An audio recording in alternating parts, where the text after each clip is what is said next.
Reverend Dr. William Barber in the house, the architect of what I call the 21st century version of the Poor People's Campaign. The Reverend has done so much. He's written many op-eds. He is an author. He appears on national mainstream TV all the time. He has been on our network before. He is one of the strongest moral voices of our time. Dr. Barber, welcome to Unbossed. So glad to have you here. And you're looking cool with that hat on. Watch it. You got the glasses, I got the hat. Hey, we a perfect combination.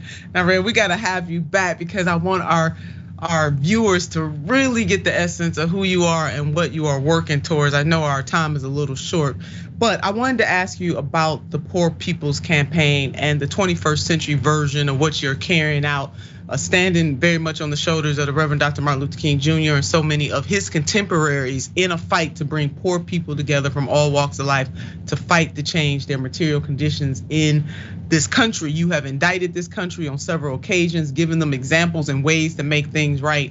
Where are we at this point in time in your view? Well, certainly, as you know, Senator, we're in a rough place. And let me just say on behalf of my co-chair, the Reverend Dr. Liz Steele Harris, and reminding that it was actually the welfare rights women and Mary Wright Edelman that brought this to Dr. King, and he picked it up. But you know, here we are, 50-some years after that. We got 140 million poor and low-wealth people in this country unnecessarily, 55 million people who make less than a living wage. We had 50 Republicans and 2 Democrats literally vote against 55 million people 2 years ago and say no to them having a wage. I mean, that's an incredible indictment. And I was looking at something the other day, Nina, 330,000 people died during COVID because they didn't have health care, not because of COVID. So one of the things that we're gonna be doing, we're having a massive conference. We're gonna be inviting you, by the way, in June. It's gonna be called the Moral Poverty Action Congress. And we want you to be one of the persons there, bringing together poor and impacted people, religious leaders and advocates. But here's the thing, we're gonna drill down in what we call death factor. 700 people die a day from poverty. 700 people a day. That's 250,000 people a year. And I could go on with the stats, but we've got to make the country see that this bad public policy is not only is it violent, it's not benign, it's death dealing.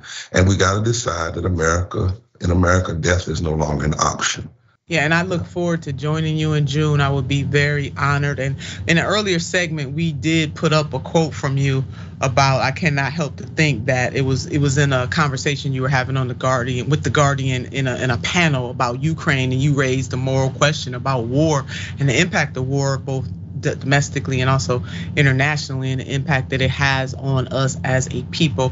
Reverend, we have got to have you back. We just barely scratched the surface here on Unbossed. I have so many questions for you. I wanted to ask you about Memphis and the police brutality, DeSantis and the rise of open anti-blackness. I mean, he really is channeling the spirits of segregationist governors in a century gone by. He is the new resurrection of that, and he's not the only one. So Reverend, we're gonna get with Charmaine and get you back on the show. I want to thank you so much for the work that you do for each and every one of us, and I look forward to joining you in June. We did do a segment about you and what you had to say right before we brought you on. So sending you so much love and congratulations on all of your great work, you and Reverend Theo Harris and so many others.